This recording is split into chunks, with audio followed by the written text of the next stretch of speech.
내가 어떤 과목을 공부할 때 그 과목이 어떤 성격을 가지고 있고 어떤 논리로 접근이 돼야 되고 공법이 왜 6과목 중에서 수험생들이 가장 어렵다고 이야기하는지 그러면 그 성격을 알면 조금 나아지거든요. 구독과 좋아요는 합격입니다. 자, 한번 해봅시다. 천천히 꾸준하게 하시면 합격증 받아가지고 자격증에 사진 붙일 수 있습니다. 그리고 우리 시험은 자격증 한번 따죠, 그죠?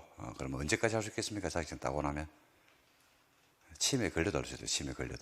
치매 걸려도 사람 쓰고 할 수 있는 게 우리 자격증이고 업그레이드 이런 거 필요 없습니다. 계속 하면 되는 거라서 여러분들이 부동산을 또 안다는 거는 엄청난 걸 아는 거죠. 모르고 부동산을 보는 거하고 알고 보는 거하고는 다를 겁니다. 그래서 수업을 통해서 시험 공부를 함으로써 합격도 하고요. 그 다음 플러스 부동산을 알게 될 겁니다. 부동산을. 그러면 밖에 있는 부동산, 여러분들 부동산 위에 지금 앉아 계시거든요. 건물 위에. 이걸 보는 눈들이 확연하게 달라지기 시작할 겁니다. 그러므로써 여러분들이 보는 시야를 좀 넓히는 그런 계기도 돼야 되지 않을까 생각합니다. 우리 공인중개 시험은요 6과목으로 구성이 되어 있어요. 배점은 500점이잖아요, 그죠? 1차에 민법과 개론, 부동산 학개론이 있습니다. 2차 과목에 부동산 공법, 공인중개사법, 그 다음에 공시법, 세법 이렇게 있습니다.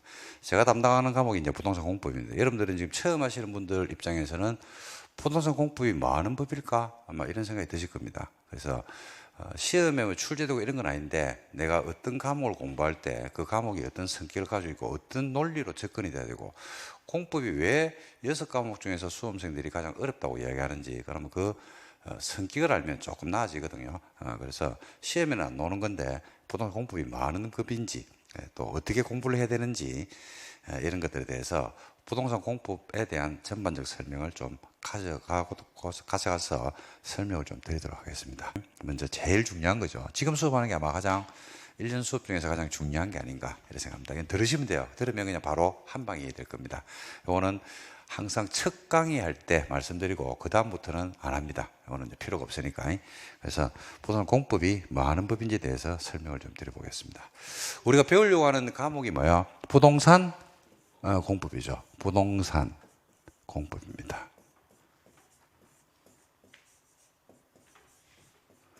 여기 지금 보면요. 명사가 두 개가 있어요. 명사가. 어떤 글자가요. 우리한테 정보를 줍니다. 책 이러면 먼저 이미지가 확 떠오르죠. 책. 노트.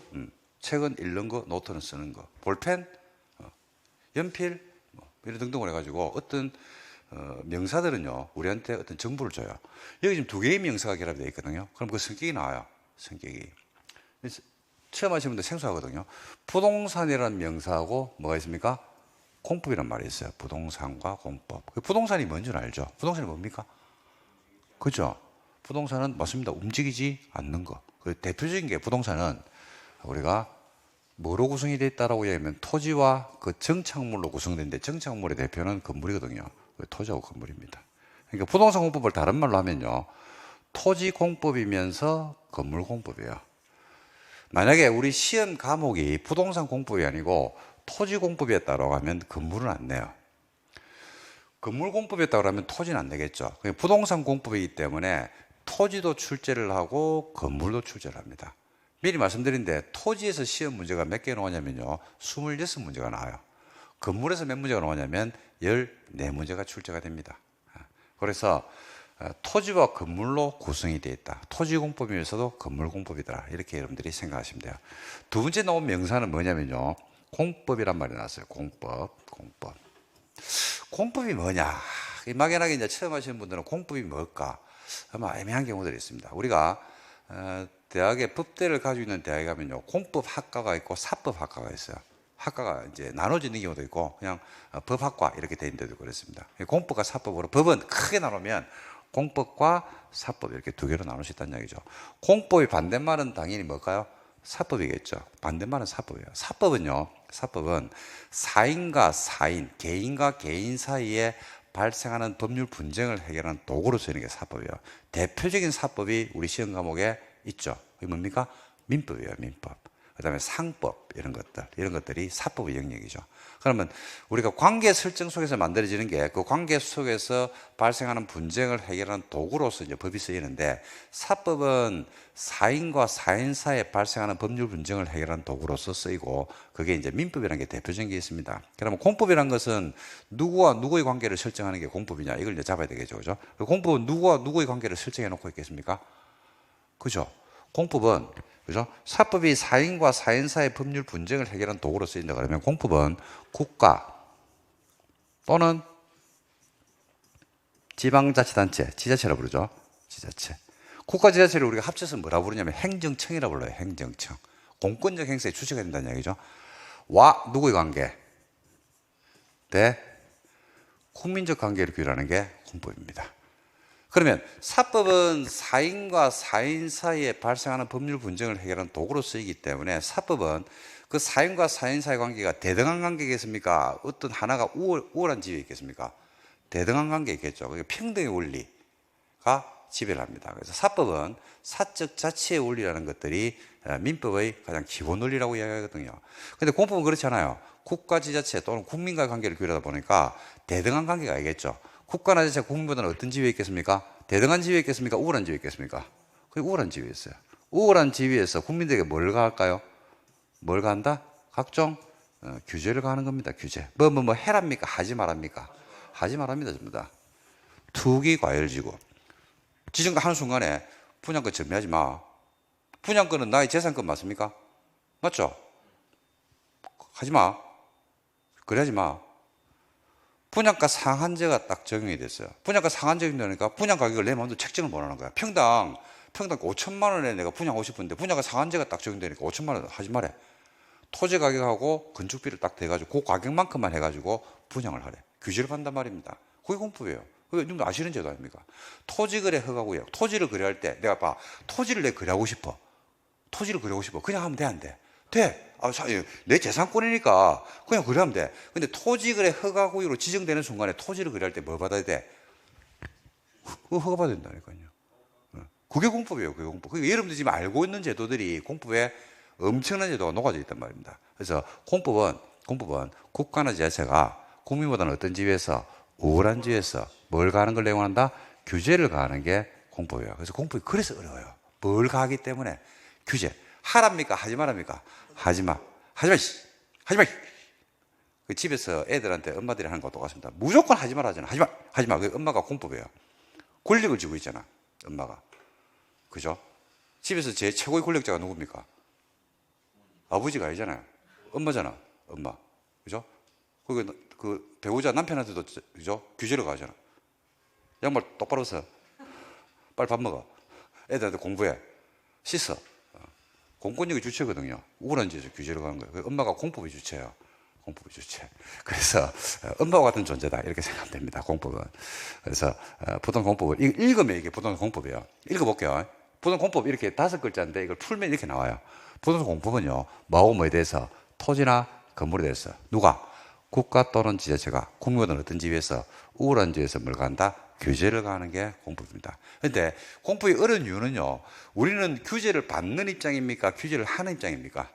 받는 입장이죠. 받는 입장이죠. 그러다 보니까 어려운 거예요, 이게. 그러니까 누구한테는 이게 쉬우냐면요, 규제를 하는 사람한테는 이게 그래 어렵지 않아. 그러니까 공직에 계신 분들 있죠. 그런 분들은 공법을 또 잘해. 왜? 공직에 있으면서 계속 규제를, 공무원들은 규제를 해보잖아.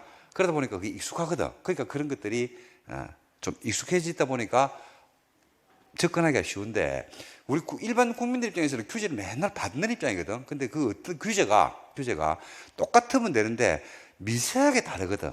내용에 따라서. 그러다 보니까 그 미세한 것들이 시험에 출제를 해버리거든요. 그러니까 어렵게 느끼시는 거예요. 그럼 그 원리가 있다고. 규제를 할 때는 무조건 하면 돼, 안 돼? 안 되죠? 필요하다 규제를 하면 그 독재국가지 그 이민주의국가 될 수 없잖아요. 그죠? 규제를 할 때는 규제 정당성의 근거가 있다, 없다? 있다는 이야기입니다. 그 정당성의 근거를 우리가 찾아가는 거예요. 찾아가는 거. 오늘도 내일도 그다음에 다음 주에도 규제가 나온다, 안 나온다. 계속 나오죠. 계속 나오는데 국민들이 그걸 때로는 받아들이기도 하고 때로는 너무 심하지 않나? 라고 이야기하기도 한단 말입니다. 그래서 그 규제의 정당성의 근거가 뭔지를 우리가 알면 돼요. 그래서 규제는 그냥 가면 안 돼요. 규제는 그냥 가면 안 되고 나름대로 합리적 근거, 정당성이 있어야 되는데 그 규제의 정당성의 근거가 어디에 있냐라고 했을 때 목적이 있거든요. 그게 뭘 달성하기 위해서? 공공복리라는 걸 달성하기 위해서 뭘 가한다? 규제를 가는 겁니다. 자, 해볼게요. 공공복리가 뭐냐라고 했을 때, 공공복리는 어려운 말 아닙니다. 공공복리는 소수의 희생을 통해서 다수가 행복할 수 있다면, 옛날에 벤담이 그랬죠. 최대 다수의 최대 행복. 그게 공공복리입니다. 그죠? 소수는 희생을 해요. 근데 나머지 다수가 행복할 수 있다 그러면 그 목적이 정당하다는 이야기죠. 예를 한번 들어볼게요. 투기과열지구입니다. 투기과열지구로 지정이 됐습니다. 규제 맞죠? 그죠? 규제 맞죠? 근데 투기과열지구 지정되면 누가 희생을 당해? 투기과열지구로 여기가 지정이 됐어. 그럼 누가 희생을 당해? 예? 투기꾼들이 희생을 당하는 게 아니라니까. 투기꾼이 나간다고. 투기꾼은 막연한 개념이에요. 분양권을 가지고 있는 사람이 희생을 당하는 거야. 분양권 전배를 못하니까. 그걸 통해서 다수가 행복한 거야. 다수가 누구냐면 분양권을 가지고 있지 않는 나머지 다수가 분양권이 거래가 됨으로써, 처음에는 분양권이 제로였거든요. 근데 한 번 거래가 될 때 1억이 되는 거야. 1억에 산 사람이 또 거래를 하는 거야. 1억 3천에. 1억 3천에 산 사람이 또 거래를 하는 거야. 1억 5천에. 1억 5천에 산 사람이 2억에 또 거래를 하는 거야. 그래가지고 마지막으로 산 사람은 분양가에다가 2억이라고 하는 프리미엄을 주고 사는 거야. 5억짜리 아파트가 7억이 돼버린 거야. 10억짜리가 15억이 돼버린 거야. 그죠? 그 가격이 올라가, 안 올라가? 올라가죠. 계속 올라가잖아. 프리미엄 때문에 계속 분양권이 전매돼가지고 가격이 올라가잖아. 그걸 규제해야 되는데. 해야 되죠. 그래서 분양권을 가지고 있는 사람은 불편하다고. 막아버리니까. 대신에 분양권을 가지고 있지 않는 대다수의 국민들이 거래 안정을 통해서 가격의 안정을 깨할 수 있다 그러면 더 좋은 일 아니냐. 어떻습니까? 희생되는 게 큽니까? 얻어지는 게 더 큽니까? 얻어지는 이익이 크죠. 그래서 그거는 정당화될 수가 있는 거예요. 토지거래 허가구역으로 지정이 됐어요. 그러면 누가 불편해요? 누가 희생을 해야 돼? 토지를 가지고 있는 사람이 불편해요. 토지를 가지고 있는 사람이 다 불편한 건 아니야. 토지를 가지고 있는데 토지를 매매하려고 하는 사람만 불편해요. 토지를 가지고 있는데 아직 팔 생각이 없어. 그러면 한 개도 안 불편해, 그 사람은. 토지를 가지고 있는데 토지를 말려고 하는 사람, 거래하려고 하는 사람이 허가를 받으니까 불편해. 근데 그로 인해서 다수가 행복한 거야. 누가? 토지를 가지고 있지 않은 사람이 토지 가격의 안정을 통해서, 집 안정을 통해서 부동산의 폭등을 막을 수가 있으니까 예측 가능성이 생긴다는 이야기입니다. 그러면 그 제도는 정당화될 수 있다는 이야기죠. 그래서 모든 우리가 규제는 공공복리라고 하는 그 목적을 향해서 가는 겁니다. 그래서 각 제도가 만들어질 때는 그냥 만들어지겠습니까? 만들어지는 시대 상황이 있겠습니까? 그렇죠. 그걸 알아야 돼. 그게 원리야. 그걸 내가 이야기해 줄 거야. 여러분들은 지금 이제 갑자기 공부를 하니까 모르는데 저는 그걸 다 알고 있거든요. 그걸 제가 이야기해 줄 겁니다. 이 제도는 이때 투기활주구가 만들어진 지 100년 됐겠습니까? 몇십 년밖에 안 됐겠습니까? 몇십 년밖에 안 됐다니까요. 노무현 정부 시절에 만들었어요. 왜 만들었느냐? 노무현 정부 시절에 가격이 막 주택 가격이 폭등하고 난리가 난 거지. 막아야 돼, 안 막아야 돼? 막아야 되거든요. 그걸 막기 위해서 만드는 거예요. 조정 대상 지역 아시죠? 그죠? 그 만들어진 지가 뭐 30년, 40년 됐습니까? 얼마 전에 만드는 거예요, 얼마 전에. 종부세가 원래 있으니까 아니라니까. 얼마 전에 만드는 거라니까. 그런 것들을 통해서 우리가 부동산 투기를 막겠다라고 하는 하나의 근본적인 철학을 가지고 만든 겁니다. 그런데 그걸 한마디로 얘기하면 뭘 위해서? 공공복리를 위해서죠. 그래서 이걸 한번 읽어볼게요. 이러면 부동산 공부 성격이 나요. 부동산 공부 우리가 뭘 배우냐면요. 토지나 건물에 대해서 우리가 배우는 거야. 우리가 배우는 건 뭘 배우냐면요. 토지나 건물에 대해서 누가? 국가 또는 지자체가 국민보다는 어떤 지에서 우월한 지에서 무조건 규제를 가하는 것은 아니고 뭘 달성하기 위해서? 공공복리를 달성하기 위해서 규제를 가하는 걸 배우는 거예요. 그러니까 우리 책에 있는 거는요. 여러분들이 가지고 있는 책에 있는 거는 규제책이에요. 근데 그냥 확 이렇게 하는 규제입니까? 공공복리를 달성하기 위한 규제입니까? 공공복리를 달성하기 위한 규제가 그 책 안에 다 들어있는 거예요. 그렇게 짜증나는 거야. 너무 규제가 많으니까 그 규제를 한 개 한 개씩 풀어내야 돼요. 그거 제가 풀어드릴 겁니다. 그러면서 이제 이론을 기본으로 가지고 정리를 하시면 되는 겁니다. 자, 그러면 이제 규제 때문에, 공공복리를 달성하는 규제 때문에 만들어진 게 이제 부동산공법인데, 자, 그러면 제가 질문 하나 할게요. 공공복리를 달성하기 위한 부동산, 토지 건물에 대한 규제가 우리나라에, 우리 대한민국에 법은 규범이거든요. 규범이 몇 개 정도 있을까요? 토지나 건물에 대해서 국가 지자체가 국민보다는 우월한 집에서 공공복리를 달성하기 위한 규제가, 우리나라의 법의 종류가 법이 수천 개, 수만 개가 있을 거 아닙니까? 만 개 넘게 법이 있다니까요. 근데 그 중에서 몇 개 정도 있을까요? 개수가. 그러니까 한번 찍어보는 거야. 찍어보는 거야. 예? 그렇죠. 몇 개인지는 아무도 몰라요. 근데 수백 개가 있다, 수백 개가. 수백 개가. 그럼 이걸 전부 다 시험을 칠 거냐? 그건 아니란 얘기죠. 그래서 요 중에서 몇 개를 끄집어냈냐면요. 6개의 법률을, 규범을 끄집어낸 거예요. 요 중에서. 6개를 끄집어내가지고 시험 과목으로 만든 거야. 그게 부동산 공법이에요. 우리나라에 부동산 공법이라는 법은 없어요. 그런 법은 없고, 이런 규제가 수백 개의 규제의 법이 있는데, 그 중에서 몇 개를 끄집어냈다고요? 6개를 끄집어내서 하나의 시험 과목을 만든 거라니까요. 그럼 6개를 끄집어낼 때, 눈 감고 이렇게 끄집어냈겠어? 눈 뜨고 끄집어냈겠어요? 눈 뜨고 끄집어냈다니까요. 눈을 뜨고, 공인중개사가 중개를 함에 있어서 꼭 알아야 될 기본적인 내용 6개를 끄집어내 가지고 하나의 시험 과목으로 편제를 한 겁니다. 편제. 그죠? 그게 시험 과목인 부동산 공법이에요. 그럼 여기서 이제 몇 개를 끄집어냈다고 했냐면 6개를 끄집어냈고, 6개는 아까 좀 전에 눈 감고 끄집어낸 게 아니라고 했죠. 눈 뜨고 끄집어냈어요. 눈 뜨고. 옛날에 이게 몇 개까지 있었냐면 9개까지 있어. 9개. 시험 공법 안에 법률이 종류가 9개도 있었거든요. 9개인데 너무 많다 이래가지고 줄여가지고 지금 6개입니다. 그럼 6개가 어떻게 그냥 무작배기로 구성되어 있겠습니까? 나름의 논리 구조를 가지고 있겠습니까? 그래, 그걸 내가 이야기해 줄 거라니까. 그 논리 구조를 알면 된다고. 들으면 돼. 들으면, 요렇게 해서 6개의 법률이 있고, 그 안에서 시험 문제가 배분이 이렇게 되고, 서서히 이제 알아가는 과정이에요. 그래서 6개가 어떻게 구성된지를 구성할게요. 자, 다시 갑니다. 자, 그럼 6개라고 했거든요. 제가 좀 전에 6개라고 했는데, 6개는 당연히 뭐하고 뭐로 구성됐겠습니까? 6개가 있다. 6개.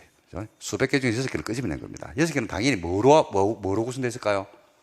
그렇지. 토지하고, 건물로 구성되어 있겠죠. 자, 토지부터 할게요. 토지부터 합니다. 자, 토지는 먼저, 어디에 있는 토지를 대상으로 할까요? 토지를 이제 규제를 한단 말이에요. 공공복리 달성을 위해서 국가재체가 토지를 규제한단 말입니다. 자, 그러면 질문. 어디에 있는 토지를 먼저 대상으로 할까? 어디? 우리 수도권에 있는 토지만 대상으로 할까? 경상권만 할까? 전라권만 할까? 그렇죠. 전국의 토지죠. 전국의 토지. 그죠? 그 어디에 있는 토지냐면 대한민국 전국에 있는 토지입니다. 전국에 있는 토지를 뭐라 불러요? 그게 국토예요. 그게 국토라니까. 그래서 국토를 어떻게 하자? 계획을 세우자입니다. 국토를 무작정 개발하지 말고 계획을 세우자, 계획을. 뿐만 아니라 이용을 하는 것에 관한 법률을 배우게 될 겁니다. 법률 명칭이 엄청 길어요. 그래서 어떤 분들은요, 무턱대고 공부하신 분들이 법률 명칭 외우는데 한 달 걸립니다.